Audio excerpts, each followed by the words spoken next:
Welcome to the Determined People podcast. We are committed to spreading encouragement, strength, and hope to a world in desperate need of it. Everywhere you look in today's culture, you see stories of remarkable people experiencing remarkable success. Our show focuses on the backstories of everyday, relatable people who have achieved greatness in their lives. We focus on the story behind what we see in the world. Our hope is that you find yourself in these stories, that you say, if that person made it, so can I. And now, our host, John Harrell. Hello, everyone. Welcome to the show. My guest today is an entrepreneur. She's a model, and she is also a mother of 3 children. And she is, and I really don't like this word, but it's the best word I can use, she's a survivor. When you hear Kerie Hamilton's story, you will be blown away. And I'm hoping that for those of you who have dealt with childhood abuse, adult abuse, that you'll find yourself in her story and find the power within you to seek the healing that you need, because you don't have to suffer in silence as so many do. So Kerie, welcome to the show. Hi, thank you so much for having me. I'm glad you're here. You got a lot of facets to your life, but we're going to break it down into 2 different phases. The first one is going to be childhood, and the second one will be your adult abuser, stalker, chaos bringer, whatever we want to, the fun stuff. You were prey, he was the predator. Yes. But let's start off with your childhood. Okay. Grew up in Chicago. Tell us about your childhood. So I grew up in Chicago, born and raised. I have an older sister. My mother and my father married very young. And I'm sure, as many say, young and naive or young and dumb has no. I'm old, naive, and dumb. You too? No, I'm just kidding. Me too. No. So obviously, the marriage fell through, and my father ended up finding mistresses and went off with a mistress. And my mother was actually pregnant with me at the time. So my father had went on with his life with his mistress, and my mom was left with my older sister and myself. I think, in my opinion, I feel that my mother, she craved that family life that she had. I mean, she gave it all. She had the love and the unconditional love. And not only that, but being a single mom, I can say as of today, as I'm a single mom myself, that, you have struggles and you have sacrifices. And I think that she just really wanted to find somebody to fill the role that my father had abandoned. And that is where my childhood abuser came in. So my mother had married. Your stepdad? He was my stepfather, yes. Mm-hmm. And he. How long after they got married did the abuse start? Did the insane behavior start? I would say, so he was an alcoholic, and a lot of the abuse happened behind my mother's back. So she was actually unaware of any of it. And we were always told that if we had said anything, that it would be worse the next time. So we hid a lot of it because we obviously didn't want anything worse than what we were already facing.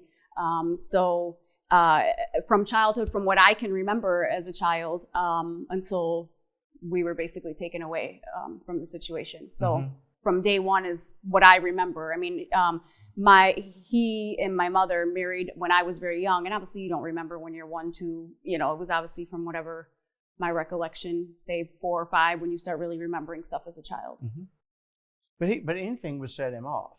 Oh yes, being an alcoholic, he, there's a movie from back in the day. It's called Radio Flyer. And that was basically the movie that was like the script of my sister and I's life. I mean, he would do things like lock us in our bedroom. He would make up obscene things like, there's a fingerprint on this table. I want you, who did this? And of course, do you dissect your own home even? Like what fingerprints are what? No, nobody does that. And especially as a child, I mean, God, you have fingerprints everywhere, right? Sure. And we had to go into the bedroom and be locked in there. I mean, all day. We would all day if we had to. And my sister and I would argue back and forth. You say you did it. You say you did it. Because whoever said that they did it was the one that, took on the abuse. You'd said in one of your episodes that, by the way, I forgot to mention that you have your own podcast, the I Am with Kerie Hamilton. Yes. But you'd mentioned in one of your episodes that you allowed your sister to take blame one time, but it hurt you so bad to see her being hurt, you took it from there on out. Yes. So being in the room, we would, as I said, we would argue back and forth. And I would always take the blame because I would just be like, it got to the point where I'm like, okay, I'll just say I did it. How long are we going to sit in this room for? And there was one time where I said, you know what? I always take the blame. It's you have to do this. I don't care who it was. Like, I do this all the time. Like, it's your turn. And I'll never forget seeing him doing the things that he did to me. It was harder for me because I saw it with my eyes versus, when he would do the abuse to me, I would close my eyes and I would endure it myself. So I never saw it physically being done. And when I saw it with her, it broke my heart. And after that, I remember pulling on his arm and saying, please stop, please, And after that, I couldn't do it. I couldn't let her take the blame anymore. It was too painful for me. Wow. And how do you think that the ability to be able to take that's a lot, especially for a little girl who doesn't understand why they're even being punished, right? Do you think that made you tougher as a single mom? Absolutely. But actually it was not a good thing because when you are raised with aggression, you think of that as that's your attention, that's your love, that's your affection, because you don't have the love, the attention, and the affection. So growing up, I was then getting into fights and getting kicked out of school. I was actually suspended at one point in time. And then I would fight my sister's battles because I was then her protector, because that's what I was as a child. And then going into, our early teens and stuff, it got me into trouble because now aggression was my form of love and affection and attention. So, yes, it made me stronger as far as the durability to take pain, but it wasn't healthy, because I was then raised what love is not and not what love is. You had to retrain your brain completely. Absolutely, 100%. And something that broke my heart is when I became an adult, and then after my adult abuser, I wanted to give back. I felt that the fact that I survived that as the second abuse, I felt like I had to give God something back for saving me. And I went to a domestic shelter and I gave haircuts to domestic violence victims. And I saw a little girl, and she had her brother, and she was, yelling at him, and she was like, get up, and pulling his arm and being really mean to him. And it just brought back to my head thinking, that's her way of showing her brother love, because that's what she saw as love. And it just broke my heart. I remember leaving there, and I just sat in my car and I just prayed, and I was and I cried, and I was like, that poor girl, because it just, I almost could see myself as a child again, and then sure. It coming out, and that's where, I feel even individuals now in this troubled world that they don't want to hurt people. They don't know anything but hurt. Mm-hmm. And that's why, even I've said to you off screen that, broken people break people, and they don't do it on purpose. They do it because they're broken. You can't expect them to fix you or to fix things. They haven't fixed themselves. Exactly. They have no shot at doing so. But I do believe that people inherently know, even little children know the difference between right and wrong. Absolutely. They just know. Absolutely. I knew what was happening in my home was not right. Yes. But you're powerless when you're a child. Mm-hmm. And there's a couple of stories I'd like for you to relive, if you will. Mm-hmm. They're awful stories to hear. So I'll say to the audience, be aware that these could be triggering to you, and I apologize, but this is all about healing and getting these things out. One is about your stepdad, who forced you and your sister to call him Daddy, took you to a car wash one night. Yes. Tell that story. So he took me to a car wash. It was the middle of January. And if anyone knows, in Chicago, January, it's icy, snowy. below zero. No, it's that way now. Yeah, probably, right? Every day, one day it's cold, one day it's hot. You don't know what you're doing anymore. He took me to this car wash, and it was a self car wash.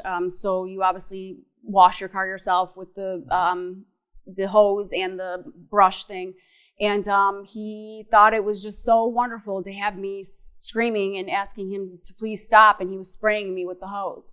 And then he had me walk home. And I was about 7 years old. And my mother actually was awake because I think he was making so much commotion, and she woke her up out of her sleep. And my mom said, "Why is her coat all wet?" And he said, "Oh, she wanted to dry the car off. I took it to get the salt and stuff off the car, and so she wanted to dry the car off, and that's why it was wet." And my mom believed him, because she had never saw the physical abuse because, like I said, it happened behind her back. And of course, we would agree with any of that he said, because if we didn't, we knew the consequences. Did he abuse your mom? He did after the mask fell off. After he was caught with the abuse with my sister and I, for my mom to escape, that is when he then became abusive. But he was not abusive to my mother. Verbally, they did have some verbal altercations and things of that nature. But as far as the physical part and leaving marks and things like that, he was not physical with her. Okay. There's another story which I just heard the other night. It's heartbreaking. You and your sister had gotten some presents from your grandmother, and your stepdad had you put them on display. Share that story if you would. So my father was, my mom and my ex-stepfather, they had began to take my father to court. Because the ex-stepfather, his famous words were, they're not my kids, these are not my kids. So finally, I think my mom was frustrated and was like, you know what, well then we're going to make their father start paying child support and start seeing his kids, and taking care of them. So they were in the court session, or whatever you want to say, the court family thing. Court, sure. And so that is where the court system, anyone that knows child court, they then start making you see your kids, and obviously it looks good for whomever, your lawyer would say, hey, you should start seeing the kids because this makes you look like you want to be a father, And so at this point, my father had to start paying money, and then he had to start seeing us every 2 weeks.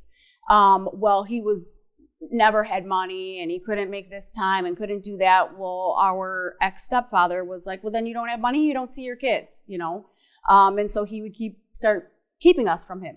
And it was about 2 years long, and we weren't allowed to see my dad because he didn't have the money, he didn't see us. And when you were in this period of your life, when you go see your dad, was it something you looked forward to? No, because he was, first and foremost, we saw, my dad actually ended up marrying his mistress. And so we saw the stepmother as like, she ruined our life. She ruined our happy home. So we had animosity against her. And then on top of it, it was like a stranger, you were uncomfortable, and you're like, kind of like, oh, hey, because when your parent isn't in your life, you're kind of like learning who they are. Yeah, the stranger. It was comforting. It was peaceful. They had daughters. My ex-stepmother, she had daughters and stuff too. So we had sisters and stuff there to play with and things. So it wasn't that it was like hostile, but it was uncomfortable. So we didn't really ever really want to go over there just because of that. And so it was about 2 years that had gone by, and we missed 2 Christmases. And this was where my grandmother had then stepped in, which is my father's mother. And they showed up at our home with the Christmas presents for the 2 years. So my father and my grandmother showed up, and my grandmother said to my ex-stepfather, she said, these are my grandkids, and whatever situation you have amongst each other, she's like, I want to see my grandkids, this is my heart of my life, And my grandmother said, if this is about money, tell me what he owes, and I will give you the money, that whatever he owes, so that we could start getting back on schedule and me seeing my grandkids. And so they squared up whatever. Obviously, I was at an age where you don't discuss the adult stuff really. So my stepfather was standing there, and he said, okay, yeah, let's see what you got. So we opened up the Christmas gifts, and one thing I really wanted was a purple popple doll. And like people that are in my age group probably had their own popple doll at the but I was like in heaven, I was like, oh my God, a purple popple doll. I thought it was just the greatest thing since sliced bread. I have no idea what that is, but I'm glad you're excited about it. See, I'm still excited about it. But basically, it's almost like a Care Bear is pretty much what it is, but it's like a dog-looking Care Bear, I guess. Okay. And so, we opened the presents. It was wonderful. We had time with my grandmother and my father, and then they had left. And so my grandmother said, okay, so in 2 weeks, we'll be back on schedule. See the kids then. And so they left, and my ex-stepfather said, oh, you guys both opened those gifts so fast. Like, I want to see, let's lay it out and see exactly what you have. And like, it was like springtime, it wasn't during Christmas that they physically came. So it was like nicer outside, not, super hot or super cold, but so he's like, let's bring them outside and like line them up and show us. So my sister and I thought it was great. We lined them all up, and we literally did like a showcase of them all, like, we got this, and like, just showing it all off. And he goes, that is great. I'll be right back. And so he leaves, and he goes, we had an attached garage that went to the backyard, and then it was the garage, and then the garage went into the home. And he went into the garage, and he came out, and he had a gas can from the lawnmower that he would fill the lawnmower with. And he just poured them all over the Christmas presents and burned them right in front of our face. And I was devastated. It was like burning, a family member. I had the purple bubble doll. Yeah. And yes. And it, and he had said something in the words of, your useless father, or something in that nature. But we would do things that were just so absurd. He would bring us, because my dad wouldn't have money or wasn't working, we would literally go stalk my father at work so that we would record him working just for hours and hours. Just the most psychotic things that we would do. Do you have any idea what happened to your stepfather early in his life to make him that way? That's an unthinkable amount of cruelty to burn little children's Christmas presents after they just, they're this high off the ground, and all of a sudden they're just completely leveled. Do you have any idea what happened to him? To my knowledge, he didn't have a good father figure. I believe still alcohol. And I'm thinking, I don't want to say this, but from what I've heard, so I can't say it's for sure, but there was also sexual abuse conduct in that realm of stuff too. So he had a rough childhood himself. Generational abuse is a familial malady, and I admire you because you're taking the steps so you don't pass that down to your children. Because somebody somewhere along the family tree has got to make that decision. No longer, no more. This stops with me. And it's hard because that familiarity that would be easy to slip into. But I admire you for not allowing that to happen. How did the abuse get uncovered? One thing for what you just said, that was one thing that I remember sitting as a child on my bed. I would sit there with my legs up to my chest, and I would hold my legs, and I would say, God, please do not let me be the monster that this man is. Please let me love. I want to love so much. Please. Like, I remember saying, if you make me anything in life, just make me a lover. And that was like one thing that I had always, even though in my teens, as I had shared that I was, a fighter and stuff, I never went and fought somebody just because they looked at me wrong. It was when I was in a fighting thing, it was to where they became, physical and altercated with me. But I was always I had that emotion in me because I never wanted to be the monster that he was. So that was one thing that I was like destined that if anything came of it, that I would at least be that.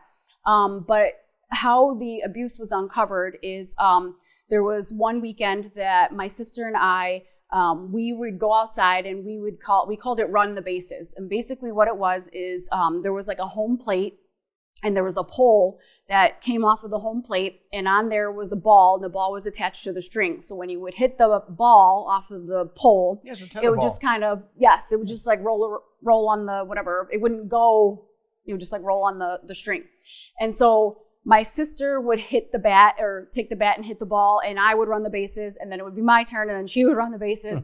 Well, this one specific time, she had hit it so hard that the string and the ball went flying over to the neighbor's house because clearly it wasn't on there as well as we had anticipated. So I ran, obviously being a child, you're like, oh my God. And so I jumped the fence, and I remember turning around, and there was what I had named him the devil, and I said, there was the devil standing there, the ex-stepfather. And of course, right away, did I say that you can go next door? Did I say you can go over that fence? And of course, I'm like, whoa, Daddy, I had the ball, And my sister was standing there with the bat, just in shock, because of course, you never know. It was always a unplanned, we didn't know what level of abuse we would get. Was this time getting our head into the wall? Was it this time that he was going to lay us over his lap like he would and make us pull our pants down and beat us? Like, what was it? So of course you're always like in shock because you're like, okay, what am I trying? Your mind's like, what am I trying to prep for? And so she's standing there holding the bat, and he just takes the bat and whips it out of her hands, and he just whacked me so hard across my back, and I had this big bruise, purple, yellow mark across my back. That next weekend, my father had to see us because, again, he had to see us every 2 weeks, court mandated. And as I said, I had sisters at his home as well.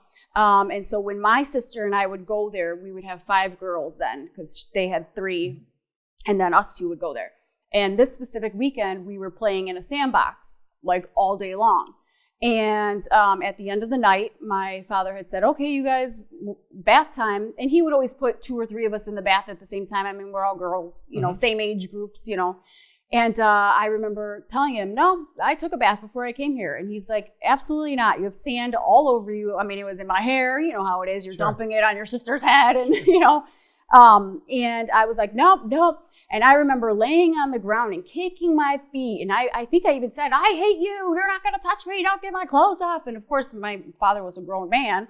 And he got my shirt off to get me in the bathtub. And I'll never forget, he picked up a shampoo bottle. It was, because we were in the bathroom / doorway, trying to get me in the bath. And he just whipped it, and there was shampoo flew everywhere. And I remember him saying like, motherfucker, or something in that nature. And the next thing you know, there was police there. There was men in clothing kind of like what you're wearing. Now I know as an adult, those are detectives. At the time, I didn't know that. And that is how it all started. That is how it was discovered. Gosh. Okay, I mean, I can't imagine how your dad must have felt. I mean, because in many ways he failed you. Mm-hmm. You put you in that position by cheating on your mom. I don't mean to bring up bad stuff, but these are the facts. And then he put his daughter, who, you know how you feel about your children. It's unconditional love. Even if you're not really in their lives that much, you still love your children. He must have just been so overridden with guilt. How do you feel about your dad now? So actually, we had to see counselors. My father had to be involved in that counseling session as well as my mother, because of course we then started sharing with the counselor the real things that were happening behind closed doors. And I'll never forget that was the first time I ever saw my dad cry, and it still brings tears to my eyes because I remember the therapist saying, Kerie, you keep looking at your dad. And I said, yeah, because I didn't know my dad cared about me like that. And I'll never forget that he said, he said, you didn't know your dad cared about you? I said, no. I said, because when we needed him most, he wasn't there. Like when we didn't know if we were going to eat. We didn't know, what my sister and I would wear each other's clothes, dirty clothes one day from another. And because that was another thing too, the abuser, he wouldn't buy us new clothes. Like we had gym shoes that had holes in them and stuff because we weren't his kids, and my mom couldn't do it on her own. And so he would let us literally be orphans. But that was also now as an adult, that was his way of abusing us, you know? I mean, that was, he got a thrill off of doing that to us. And so here you're struggling, and to see my dad have an emotion that it was like, you know, it was heartbreaking for us, because we were like, we didn't think that he cared if we died or not, you know? So I remember the therapist pointing that out. And I think that was pretty much where I started feeling different about my dad, like that, knowing that he cared. And I think, you know, there is a lot of shame, because going for my dad had a abandoned father. So same thing, you know, my dad didn't know love either. Mm-hmm. And, but my grandmother was an unconditional lover. My grandmother was phenomenal. And so he had love from a mom, but he didn't have love from a dad. And, so I think some of it is that he didn't really know how to be a father, you know, and then having kids, I mean, they got married at 18 years old. So, I mean, having kids that young too, you know, you have a whole life ahead of you, you know, and I mean, God, you turn 21 and then you're like, the bar scene, God, that opens a can of worms for so many people. And then it just keeps rolling from there. So, you know, I think that, you know, looking back, here I had that animosity thinking that like he didn't care, but really I think he just didn't know, you know. Mm-hmm. And so even though he was not a good father, I was always, so I have my older sister that is his child, and then I have a younger sister that he had with his mistress / stepmom together. So she was my half sister. And as we got older, we all have our own children now. And I remember my younger sister being like, I don't want anything to do with him. I'm not going to traumatize my children just like we were traumatized, you know, as kids. Mm-hmm. And I was always the neutral person. And I said, you know what? You can't, you have to give him a chance. You know, he may not have been a good father because that was his direct responsibility, but give him the opportunity to be a good grandfather. Mm-hmm. You know, because being a grandparent, it is different. You don't have that direct responsibility, but you have some responsibility, you know. And so I was always the neutral, the glue. You were Switzerland. Yes, literally. And, you know, and I know my grandmother was the Switzerland, like she kept everybody together. And I'll never forget when she passed, I remember her looking at me and saying, it's your turn. Like, I remember her like almost like passing the torch and saying like, you are the only one that talks to everybody as well. So, you know, that was one thing that has laid on me even since my grandmother had passed in 2020, to like, you know, keep everyone together. And so I have a good relationship. Recently after my adult trauma, and within the last 2 years that I went through therapy, I actually had decided to distance myself from my father because he was a lot of my trauma, and I needed time. I needed to have clarity, and I needed to heal those things because I felt that having him around was still almost like peeling the Band-Aid off the wound that wasn't healed yet. So him and I are distant still to this day, but I am close with my stepmother. My stepmother that my dad had the affair with, they ended up divorcing years later. So now my dad is on his third marriage, which is my stepmother now. They've been married for 25, 30 years now. And her and I are very close. We're tight. And, you know, I think she almost is like the glue for him being still around. But they live out of state. They live in Tennessee. So I don't see him often. He's not a grandfather, just like he wasn't a father either. So, you know, what you're bringing up though is so common, more common than people ever talk about, because, you know, the very first foundations of your identity are your name and your family, mm-hmm. neither of which we get to choose for ourselves. And then the family dynamics of like what you're describing that your family went through, even families that don't have physical, emotional, or sexual abuse, that don't go through that, they still have family dynamics that are difficult. Mm-hmm. However, what you're talking about is something I when I give talks, I talk about this, putting up boundaries, saying no. Sometimes that means saying no to family members if it's not good for you. But keep the door open just a little bit. But you don't have to walk through it until you're ready. Well, you see, I actually so I had my first son at age 24. And from that point on, I had my dad in my life all the time. I just kind of bypassed the things that he would do. I wouldn't let it bother me. I wouldn't, because going through it and facing those things, it was like, you know what, I can't control his actions, but I could control my reactions. So I started to basically say, you know what, you have one father in this world, and whether they're good or bad, that's not for you to decide, right? So I just had to make the best of it all. But why recently, within the last 2 years, not only going through my healing from my abuser as an adult, but also we found out that not only was my dad having mistresses with my ex-stepmother, but there was many mistresses. And so we found out just last November that we have a sister, half-sister, and how we found out is my older sister did that 23andMe history thing, and this woman did. And that's how we found that we had a sister. And when I met her, yes. How was that? It was great. It's actually very creepy because she looks like a woman version of my father. So it's like, wow, hey, Dad. Like, but with less facial hair. Yeah, right, exactly. So yes, it's actually very creepy that there's no denying that. There's no accidental children. There are accidental parents, but there's no accidental children. Exactly. It's not her fault, Well, and it was hard for me because I remember saying to her, I know you may not agree with this, but I hope me saying this to you that I want you to know that you're actually blessed for the absence in your life with him versus us, because my dad clearly has codependency issues. He can't do life without a woman. A woman has to do his life for him, and that's how it is. It's honest. And he never went and was healed. He never did any of that.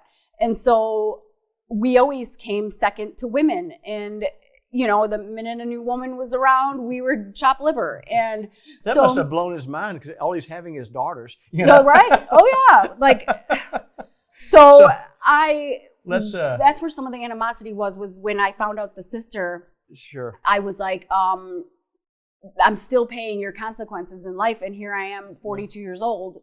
Maybe if he's still alive, God's not through with him. Maybe the day will come where he decides to correct some things in his life. That's between him and his Creator, and nothing you can do to fix somebody who's not fixed, right?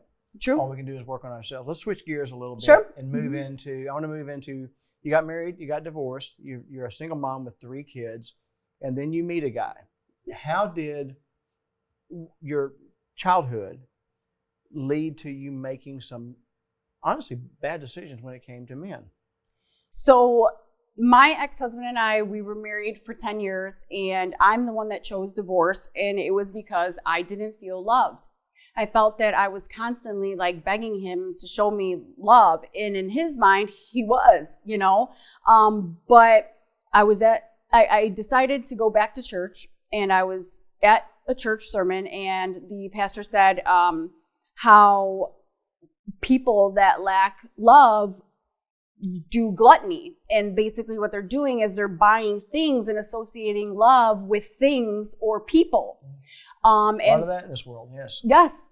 And so I was like, holy shit, that's me. Because I have probably $40,000 in designer purses in my closet. I can open up my own shoe store. I would go from car to car to car. I have a friend that is from my younger years, and he does car tinting. And I remember him going, if I have to tint another one of your windows on your car, he's like, how many cars do you own, And so, but it was like, I kept needing that feeling. I needed new clothes. I had so much clothes because that was what gave me that emotion, that serotonin, basically.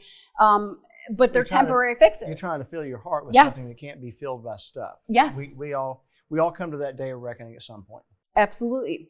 And so here I divorced my ex-husband for that reason, because I didn't feel loved. And so But to be fair, he's a good man. Oh, he's absolutely. He's law amazing. enforcement. Yes, Yeah. he's an amazing father. So, yes. So it wasn't because he was an abuser or anything. No, no way. But then you moved into a relationship with somebody that.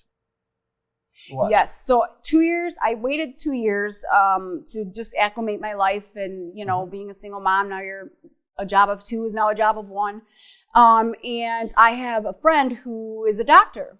And she would always be going on dates, and I'd be like, how in the world do you meet all these men? Like, I mean, and remember, I was married 10 years with my ex-husband even before that. So, I mean, that was right when the online dating stuff started coming around, so I didn't know any of that stuff.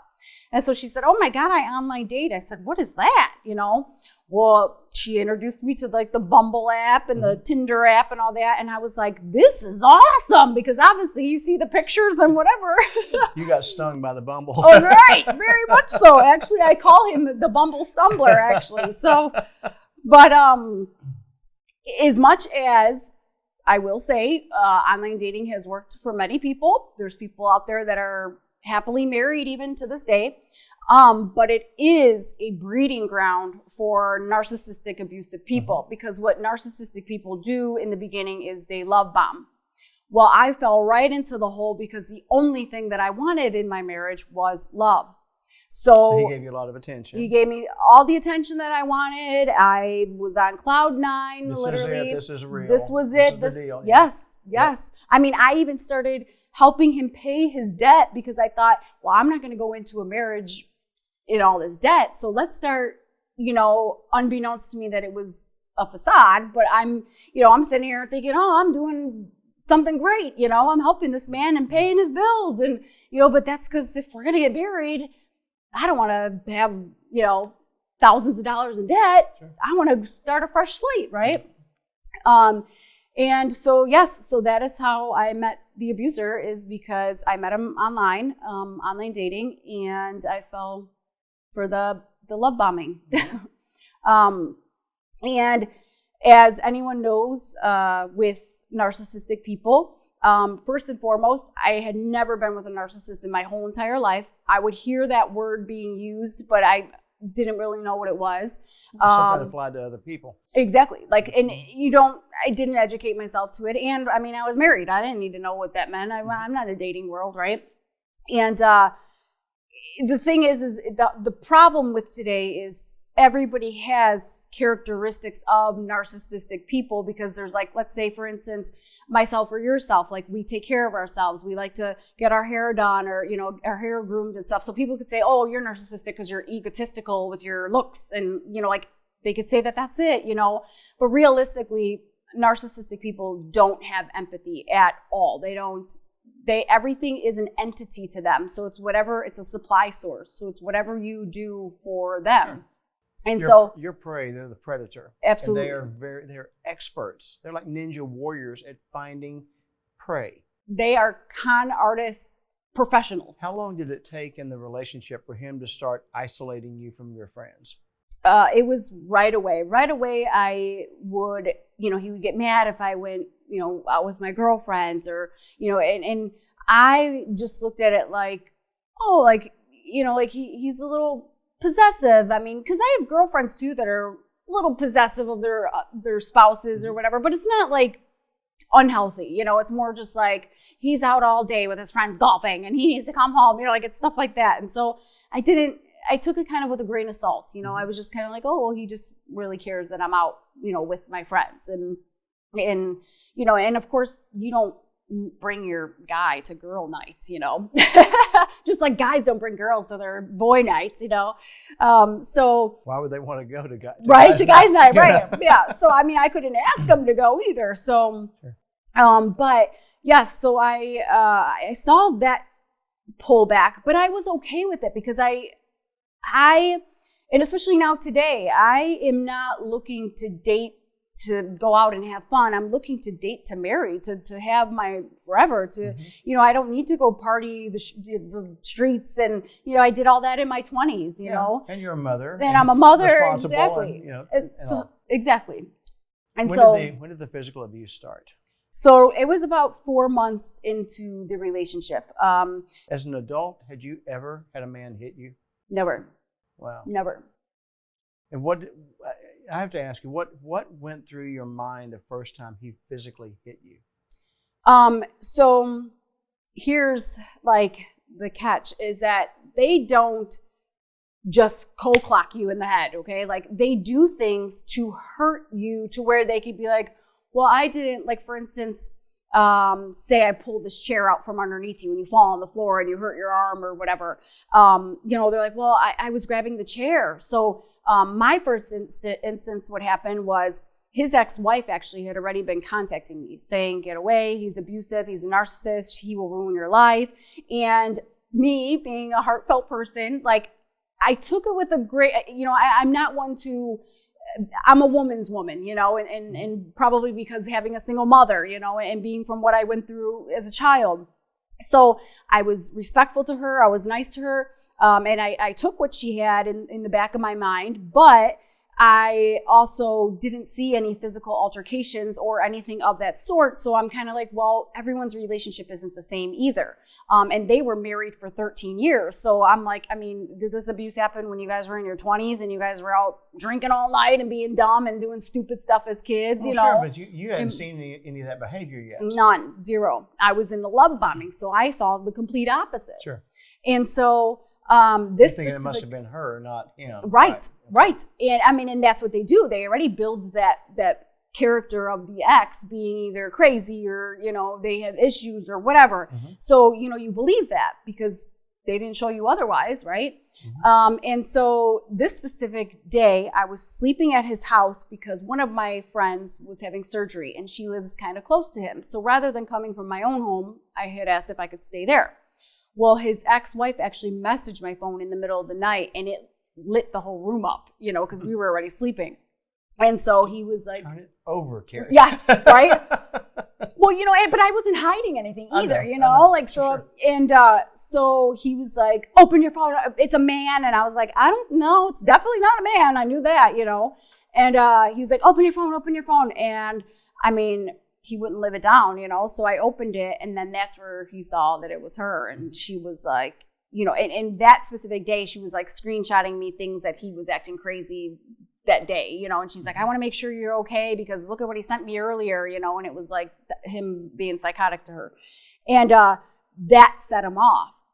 And so what he had done is I was sitting on the edge of his bed and I was saying, at this point in my head, I'm like, I'm caught. Like, how do I recover from this? Like, and he's like, you betrayed me, you disrespected me. And in a way, I'm like, well, I guess I did.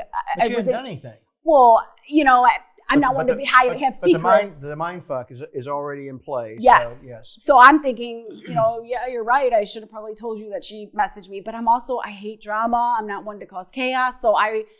And to me, there was no harm. I mean, she's warning me. I'm taking it as is. She's not harassing me. She's not, you know what I mean? There was no harm being done. It was her just trying to help me woman to woman. And that's like how I looked at it. And so, so I was like, okay, just give me my phone and I'll leave. Like, I understand you're upset. I probably should have told you, like, give me my phone and I'll leave. So I kept trying to like reach for my phone because I just was trying to diffuse the problem. Like, just give me my stuff and I will go. Like, I know it's probably over between us, whatever, And so what he had done is he had pushed me and I was on the edge of his bed. So when he pushed me backwards off of his bed and I landed on my arm on his hardwood floor. So I had this huge, massive bruise on my arm. So I had him arrested for domestic battery for that. And I did get a restraining order, but being in an abusive relationship and especially being the first time, you hear I didn't do that. I didn't actually hit you. I pushed you backwards because you were trying to get your phone and, I didn't really, it was an accident and, and of course you didn't have anything before that. So of course you're like, well, I guess it was an accident because really he didn't like take me and like, he did take me by the neck and do it backwards like that.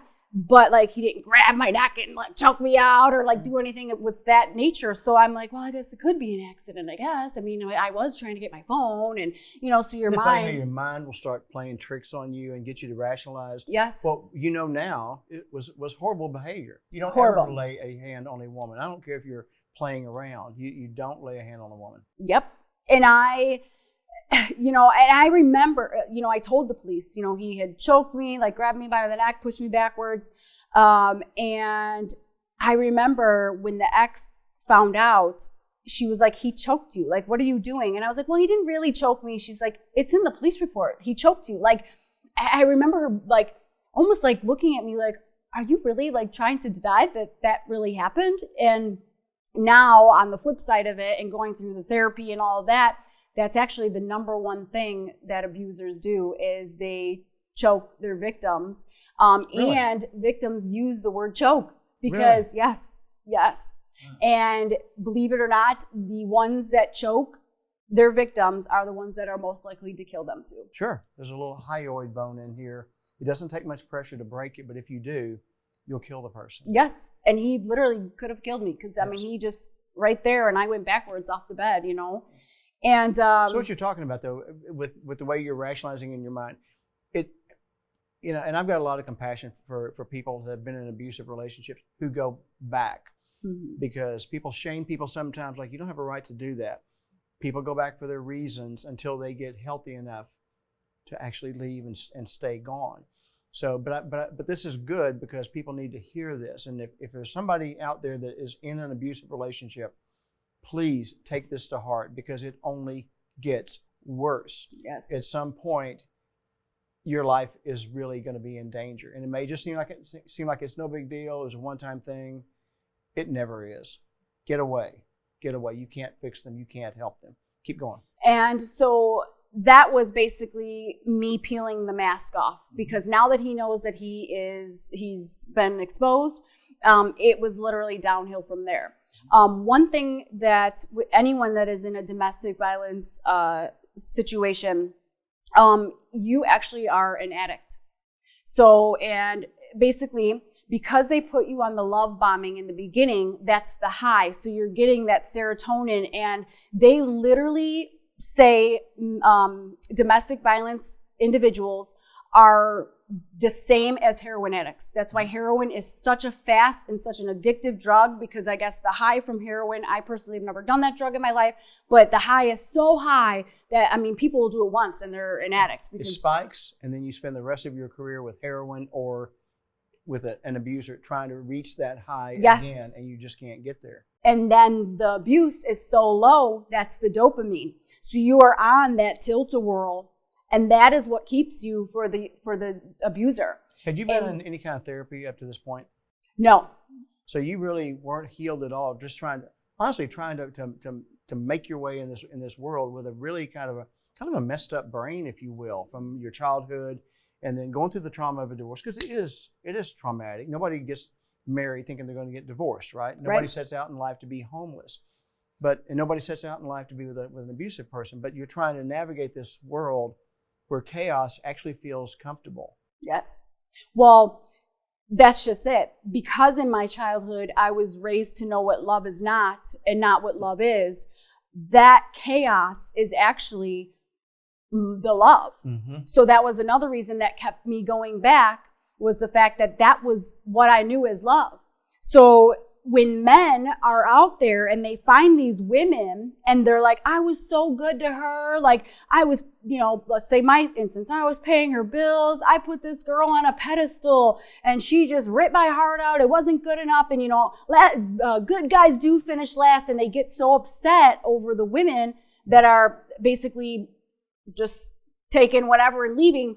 Those women are actually damaged women. And what it truly is the fact that I guarantee you that they come from a troubled past, and actually your love is normal love, but they know what love is not. So you were actually boring to them, and you weren't loved to them, no matter if you gave them your whole entire house or your whole retirement.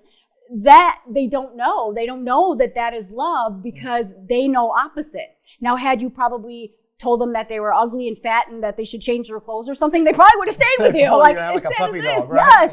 Yeah. It sounds sad to say, but yes. That's how messed up it is. Yes. So one last thing about your stalker, and I want to move into a different direction here. Mm-hmm. I don't want to give him a lot of time here, actually. Mm-hmm. I'm just glad that you have gotten to where you are and you're on the road to recovery, because you're a good girl. You're a really good girl. And one thing I want to point out, he tracked you. He put tracking devices on your vehicle. Yes. So he would keep You're not the showing... first person I've heard about this happening to either, by the way. Well, and they're such professionals. This is the sad part about it, is this world is set up, all the laws and the legal aspects of domestic violence is set up for victims. And this is the problem. Victims don't get help because they are the ones that are in the situation. They're scared. They don't know what to do. They're not sure if they should stay with the abuser. They're in fear. The people that get help are the survivors, because once you make the escape, you're already in. Sure, you're not out of the clear because you had just left and you could possibly go back and so forth, but you are now technically in a survival because you ran away from them and now you're trying to survive from them. Yes. So you're not a victim anymore because you're not in that situation. And that is where you go get help, because you're scared. You're like, he's going to come get me. He's going to kill me. He's going to whatever. Please help me, because I got away. I did the work to get away, but now I need help to stay away and I need help to keep them away. But because our judicial system is so messed up and it's for victims, there's so many loopholes and ways, and these abusers know it. So for my instance, he would keep showing up places. He went to my church. A friend of mine graduated from nursing school. And I literally was out for an hour to just be, hey, congratulations. It was at like a restaurant bar type thing. And he showed up there. And so this was right after the abuse, where I had fallen off of fallen off of the bed. One of my friends, I said, oh my God, I have to tell you the story. Like, you won't believe what happened, blah, blah, blah. And so my friend said, meet me. I live in one city and they live in the next city. So they said, meet me over at this restaurant. I want to see what happened and let's talk about it. So I was there, told the story. As they were closing, the manager of the restaurant came up and they're like, I just want you to know this is a safe haven. And right away I'm thinking, what is this person eavesdropping on the conversation that I just had? And they're like, someone had called the restaurant like 4 or 5 times, like literally describing everything that you're wearing and saying they're your husband. I'm like, I'm not married. And they're like, yeah, we just want to know, are you safe? I'm like, could you call the police? So the police came and the police were like, does he have access to anything? I'm like, maybe my iCloud. Like, I know he knew my email address. Maybe he somehow got in that. And the police officer is actually the one that said, have you ever checked your car for trackers? And I go, oh God, no. Like I keep my car in the garage. There's no way. He would have to go in my garage. I would know that. I have cameras and alarms all over my house. And she's like, well, nowadays there's little air tags, all that. Like, I'd take it to the dealer because the dealer knows their car is best and have it checked out. Okay. So the very next day, I called the dealership, of course, and I drive a Lexus. So, of course, they're like, it's $190 something, whatever. I'm like, this man's costing me more and more money. And I'll never forget. So I go to the dealership and I'm on the phone with my sister and I'm like, this pays some crap, blah, blah, blah. I'm like, and now this is wasting more of my time. They're not going to find anything. And lo and behold, the gentleman from the service department walked up and put 2 tracking devices on the table in front of me in the lobby, and my mouth hit the floor. And so, of course, I took him to my local police department, and they had obviously subpoenaed the information from the trackers, and because it's a victim judicial system, so they were able to track that it was his debit card that purchased the trackers, and they were able to see that it was his card used for like a $1995 subscription to track it on whatever app. But because he was so wonderful and experienced with his stuff, he got a like pay-as-you-go phone or a second phone. So, and that's a phone number that I don't know because I only knew the number that I had as I dated him. And so because I couldn't prove what phone he used, and when they dropped his phone device and dropped my phone, which is basically they download all the information that is on your phone since the life of the phone, they couldn't ping us in the same location to show stalking. Sure. So, and they said, we have a phone, but you have to tell us that it's that phone. Well, I don't know that phone. I said, isn't the purchase enough? No, because he could have gave this to his neighbor and it could be the neighbor's phone. Could be, Let me just say, I'm a huge fan of law enforcement. They risk their lives every time that I was married to one. Every time they risk their lives, yes. Every time they stop a vehicle or something, they live in a constant, adrenaline flowing all the time. I'm a huge fan. But they will also tell you they are limited with what they can Yes. do oftentimes. Yes. Sometimes someone has to practically get killed before they can do something to the abuser. And they would love to be able to go do something to the abuser. Yes. But they can't because they're limited by the law. So, well, that's what people would say to me all the time. They would say, you know, because then I went through 19 months of court with my abuser. Sure. And people would ask me all the time, isn't your ex-husband a cop? Can't he help you? And I would tell them, my ex-husband is a cop of his city. He's not the cop of the world. Like, he can only do so much too. People just don't understand. No. Let's wrap up. But I want you to do something. I want you to look into the camera, and I want you to say, I want you to talk to the people that are suffering in silence right now. Talk to the ones that need to hear your message. And I encourage you to keep sharing, keep putting it out on TikTok and on the I Am podcast, because people need to hear this. This happens so much more often than we ever are aware of. What would you say to the people that are suffering in silence? They're living in fear. They're afraid to confront their abuser, and they're afraid to go to law enforcement. They're afraid to leave. What would you say to them? First and foremost, no matter how much you love an individual, you can give every ounce of love that you have in your heart. It will never change a person, never.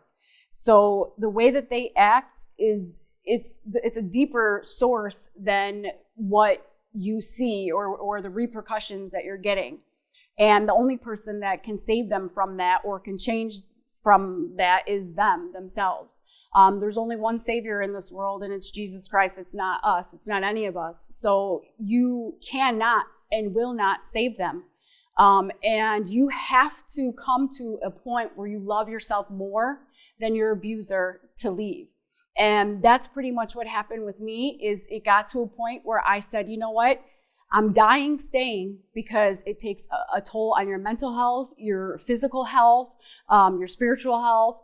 And it was either I was going to stay and eventually die by his actions, or I was going to die trying to leave. And me taking the steps to leave and to get help and to run from it, I at least had a 50-50 chance of going that route versus 100% chance of eventually dying, staying in the arms of the devil, literally.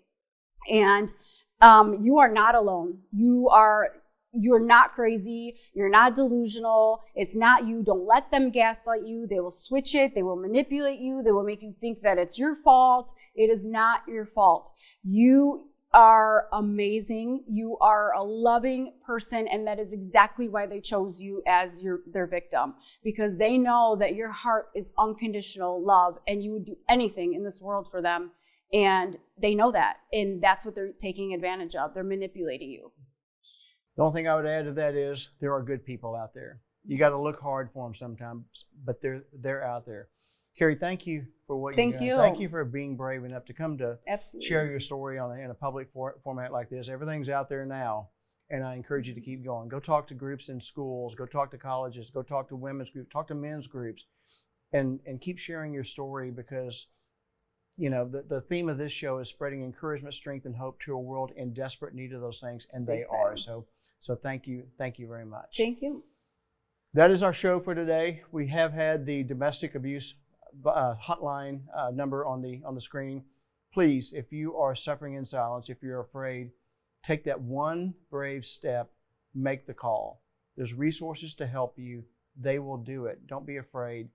Don't live in fear anymore. God did not create you to live in fear. He created you because He wants you to fly. It's your time to fly. Be brave. I'll be back tomorrow with a 1-minute audio podcast where you can catch me on all of the audio shows. Until then, everyone, be well.